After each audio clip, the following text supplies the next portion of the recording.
Hello. Hey, yes, toast to you. Hello. We made it. Yes, we did make it. It took sometimes, the internet and the planets, the sun, the energy's bonkers One or of my main wonky, as they say. philosophies is permission to suck. Hey, if we go, maybe. Yeah, the three-pronged approach to creative excellence. Permission to suck. You do it really big, you learn, you adapt. You do it pretty good, you learn, you adapt, and then you ace it. So we just had ours.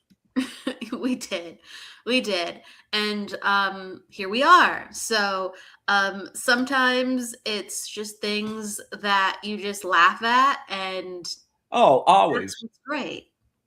Yeah, you're able I to laugh do at that. everything. That's the sign of a person that I would say has gotten to the other side in life. We talk about going to the other side after life, but you've reached a point where it's okay. It's all good. So thank you for being that person, Brian, today. Happy to fill that role. So Wow, we're getting lots of people showing up. Good to see you guys. Yeah, we're getting lots of hellos, and they're all here to support you in the announcements. We have a new show, and we're starting it next week. And Brian is going to be hosting Be in the Light, and we're here to talk about that today. So, that's coming up, and you're a weekly show, so you're going to be super active on Sacred Spiral Network, and we're so blessed to have you. I'm very, very excited. All my friends, I feel like I'm in family now, so that's really great. Well, you're definitely supported, and, thank you for being open to sharing your gifts and sharing your group and network of people, because you've been doing the Angel Channel for years. All that started with Michael Zinn like 3 years ago. I created 2 decks, a tarot deck and an angel deck, and the original show was called The Fool's Journey, and I was teaching Michael Zinn card by card, week by week through the tarot deck, and that turned out really well, and then it flowed into the Angel Channel, and it really evolved into a really wonderful opportunity to do live practice with people and do actual live energy work and have people feel that at the end of the show. It's been really cool, and I'm very, very happy about the evolution and extension of that into Be in the Light. Yes, Evelyn, thank you so much. Yeah, your decks are amazing. You're an artist, so you did the artwork for all your decks, custom, and they're very detailed. Yes. Philosophically, esoterically, archetypically, and just in the essence of its beauty. They were the really most profound experiences of my 50 years of metaphysical journeying. It was, especially the angel deck, it was just so it took me, I channeled those angels every night and did automatic writing for the readings that go into it. And I shot the images during the day, and the images are kind of cool in that I charged up really beautiful clear copal incense and charged it up with what I knew about the angels and asked them to come and manifest. And I lit the incense and just shot.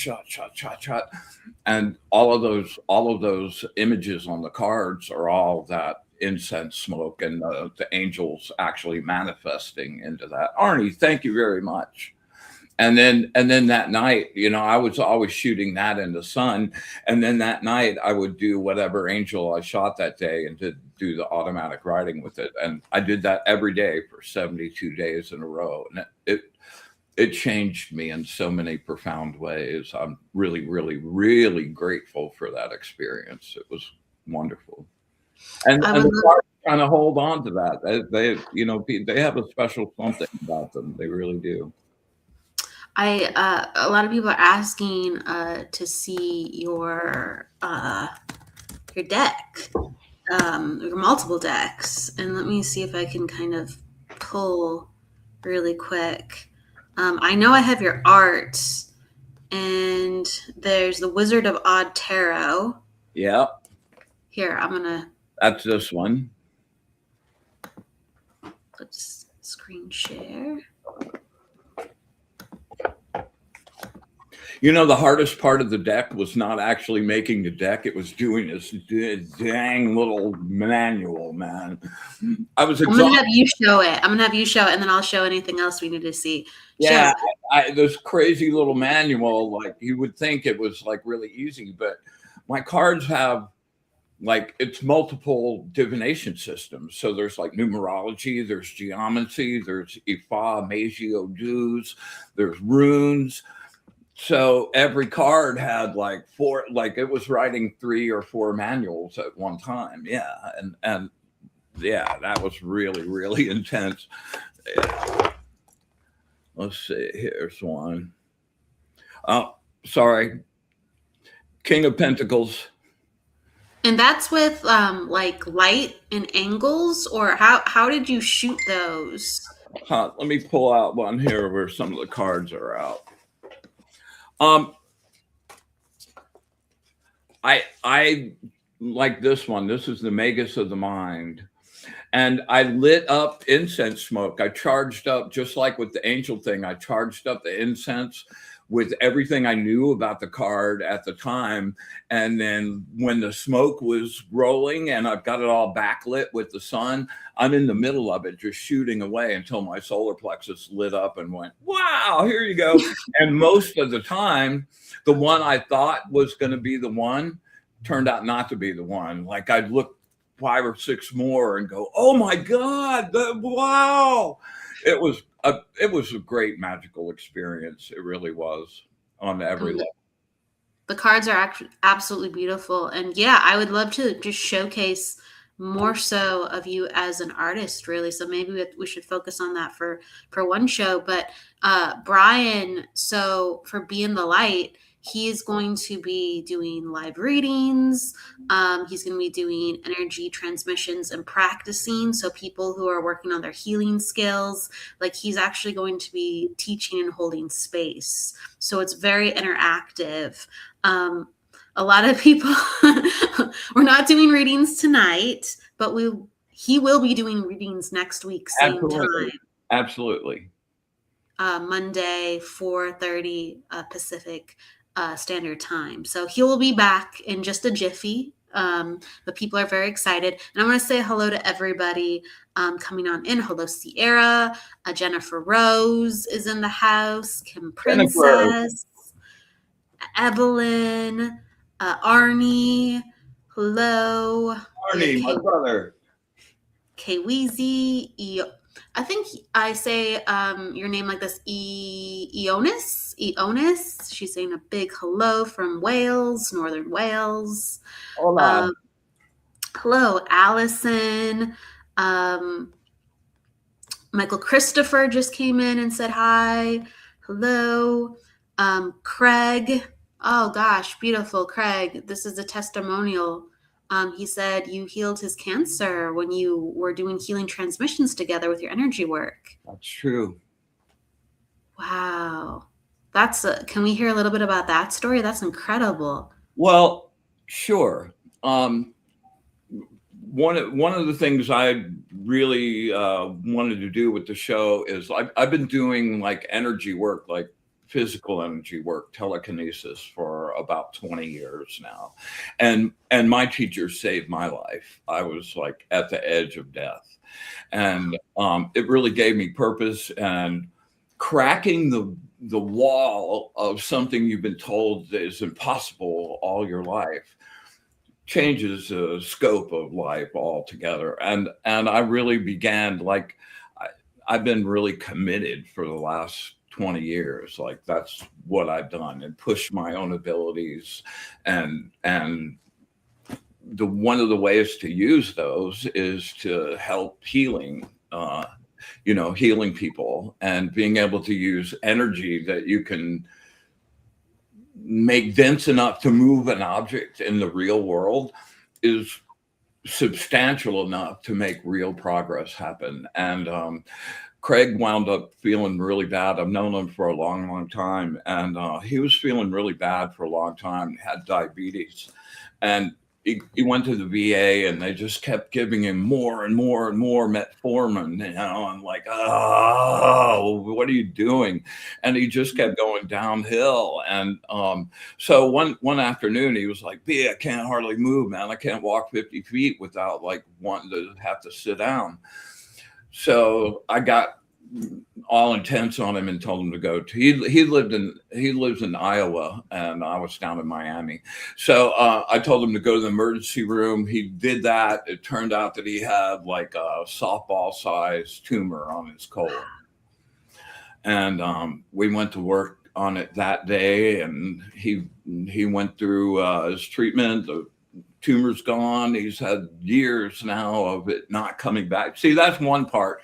Making it go away originally is one aspect of it, but if you don't get all the cells of it, it just shows back up again. And I have to say, I didn't do that all by myself. My teacher helped with that, and it was a unified effort to bring him back from the edge. It was not good. So, But your mission is to show people that's possible, yes? Absolutely. Not just show them it's possible, but to actually teach them how to do it. Like there's a process involved. Like with telekinetics, it's for me, I've got it like broken down to like a 4-step scenario. First of all is to be able to like understand and harness and access your own personal energy.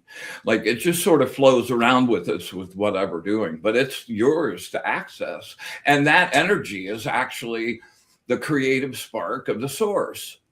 So when you realize that and you start working with that and start being able to get it to a point where it will do what your intent tells it to do, then you can start doing really, really, really miraculous things. Then the second part of that, I go deeply into the aura, because being able to see the aura, the bands of the aura, understand the structures of that, what those functions are, like that's the second half of your actual existence here. One part of it, I look at your aura in the way, like everything starts in the astral first, and then comes to your manifest in the real world or in your physical body. So understanding what happens out there is like being able to have access to your software, and your physical body is kind of like the hardware of your computer. It makes things happen. And, we just brought up the cancer thing. Like the second band of your aura is your emotional band. And that's the one that's really big, because you're always feeding it. You're always, even in your dreams, you're reacting. So, Absolutely. So what happens, say like you and I get in a really knockdown, drag out fight. We both say things we shouldn't have said. You go home that night and go, man, that was just really ridiculous. And you let it go. Well, when we had that fight, so much energy was released. It created these kind of little black spaces in the second band. So you let it go, it just dries up and goes away, right? I circle think on it, fester on it. I won't let it go. I keep reliving it, blowing it up bigger and bigger and bigger. And every time I generate that energy, it goes to that thing and winds up growing. And then eventually it gets to like looking like a brain cell, and it has these little scallops on it and little hairs that grow off of the little scallops. And if you keep feeding it, eventually those little hairs grow down, go down through your first span, hit your physical body. And then at that point, whatever is the weakest part of your physical body, boom, all of that energy goes to and manifests that. And it's really the root cause of most disease and most things like that. And being able to understand and see that lets you help keep everything running a lot smoother, and none of that sits there and grows, and you keep that out of your whole craziness.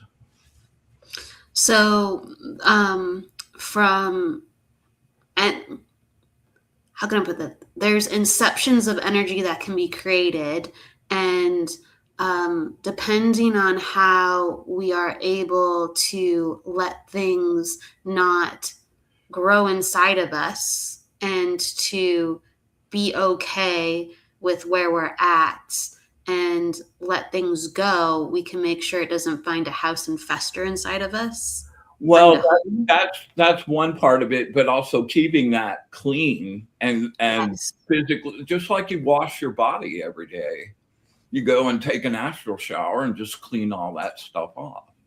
And the thing to remember is we are creators. We're creating our own universe every second of the day. And the things that we think about manifest in the astral. And if we give them enough energy, those things are the things that manifest. So if you're just keeping your thoughts on the goodness and the way you want things to be, not the way you hate and the things you don't want, but you're focused on this is how I want to be and how I want to feel and what I want to do with my energy, and you keep that flow in the positive zone, then that's the universe you're creating.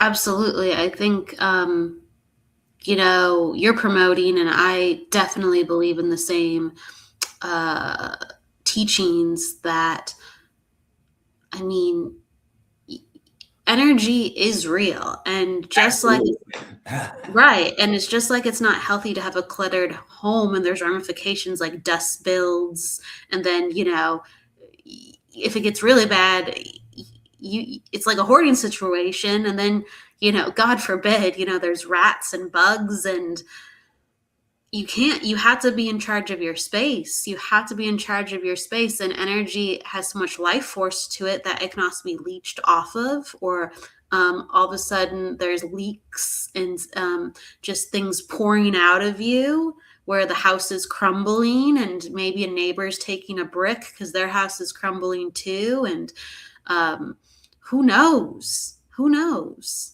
And a lot of times we don't even know what's going on when we think we do. So it's this for real. It's this in-depth conversation, and it's important for people who have years and years of healing experience as you do to start to facilitate those conversations and let people to be able to gain their own experience.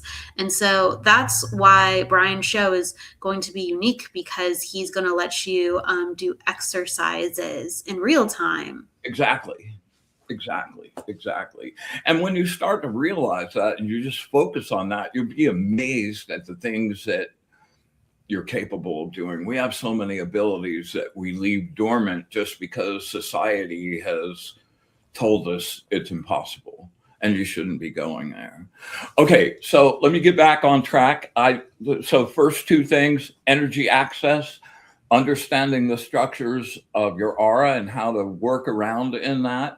The third one is the actual grounding and cleansing processes, shielding and doing filters. Like if there's some really specific person bombing you with intention all day, like if you leave yourself open to that, you're going to wear that in your aura.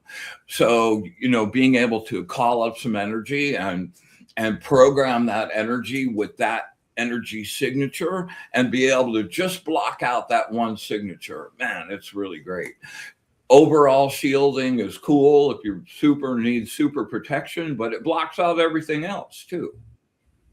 Yes. So doing filters lets you be really selective about what goes on there. Okay, and then also being able to shield your house, clean your house, like those are all like really important modes. And then the very last class is actually moving an object, which in this case is a rod. Hang on one second. Look at all that, like the drums. That's very, very cool in the background. So I have this little, this is a lens that was out of a photo enlarger, and it has a flat black back and a raised thing.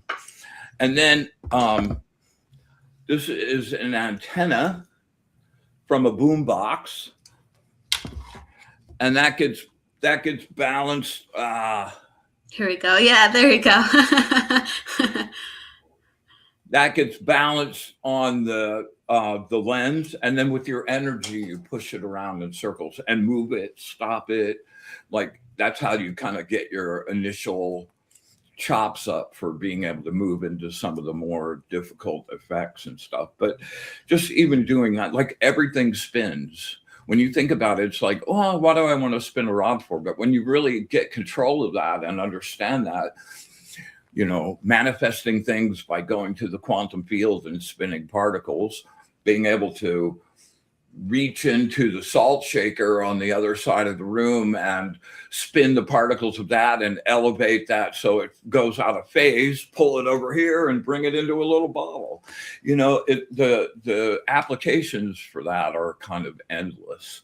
And with those 4 skills, then you're really set. You've got a balance between your projective skills and your receptive skills, and you're ready to really pursue a serious practice. And I think definitely you have some unique ways of offering exercises from a very different angle. So, like people develop through like psychic mediumship and teachers and meditations, and like, how can I put it? There's so many different ways to get in touch with energy, and you really started with like telekinesis, and also, no, please tell me, like you're from a very different school of how you learn to deal with energy and harness it. So that's very different concepts.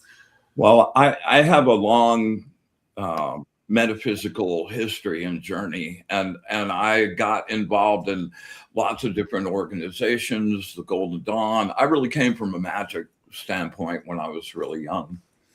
And like those are all like facets of this amazing jewel. They're all really beautiful.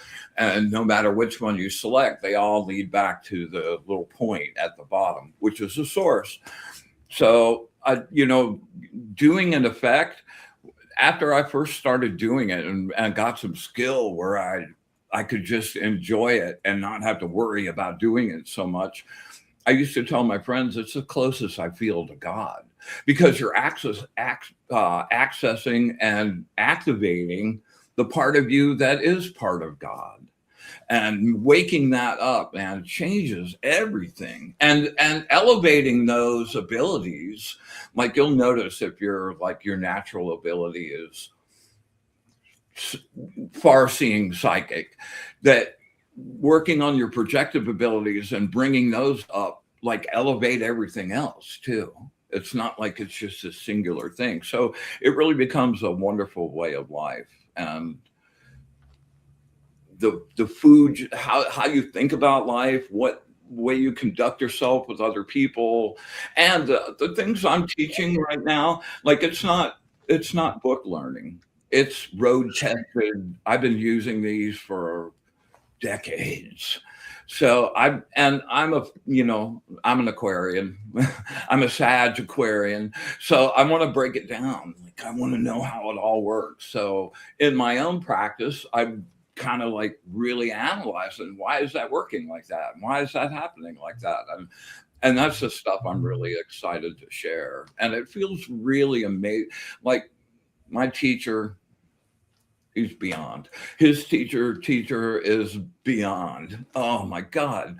And like I could study for the rest of every single moment of my life and never catch up to them. But it's not really about that. It's like taking your place in the chain, accepting the gifts from people that know more, changing your own life and passing those things down to other people looking for that as well. And that's what's really been great about the Angel Channel show is I throw out my little tidbits every week. And we did the telekinetic stuff in the show, and I've actually got 4 people that have been coming to the show that have sent me videos of them actually spinning the rod. I was like, wow, wow. Yeah, like you take a very it's almost like physical, phenomena with how you're able to bring in the energy into your body and send it out. And I don't think everyone knows about that, like being an actual ability. And like some people do, but it's a whole nother sector. Well, there aren't really books about this. Like the stuff I've learned from my teacher, like you can't find any of that on the internet. It's like, so you have somebody that shows you, gives you the groove, and then sends you off to like find your own activation, and actually doing it myself. And even before I started the telekinetics, I've always been a practical magician. I always wanted to, like, if it doesn't show me some effect in some way, shape, or form, whether it's psychic or whatever, like I lose interest in it very fast. So I like the things that actually work and you can see things happening for yourself and for other people. And that's the projective effects of the ultimate demonstration of that. My friend Craig, man, he's alive. Yeah, walking example. A tumor on his colon, man. And that is a type of cancer that's very, very fatal usually. And recurring. That was the huge worry for me, is make sure we got all of it.